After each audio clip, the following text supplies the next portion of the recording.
เป็นอะไรทุกคนผัดกะเพราแม่ละเต้พอใส่ได้อยู่บ่ สบายดีทุกคนสบายดีเด้อมื้อนี้เฮ็ดผัดกะเพรากินข้าวเที่ยงเนาะทุกคนได้อย่างกินข้าวเที่ยงเนาะเฮ็ดผัดกะเพราใส่มะเขือแห้งหอมๆใบกะเพรานี่ก็ปลูกเองเด้อทุกคนปลูกไปข้างเฮือนนี่แหละพอได้เก็บกิน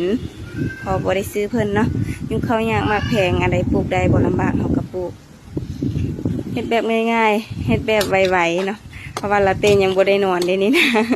กินกับข้าวเจ้ากินข้าวเหนียวหลายมือแล้วน้ำหนักคือว่าขึ้นเนาะหาอย่างกินกับข้าวเจ้าก่อนแล้วลาเต้ทุกคนมาเด้อมากินน้ำกันหอมได้นี่นะ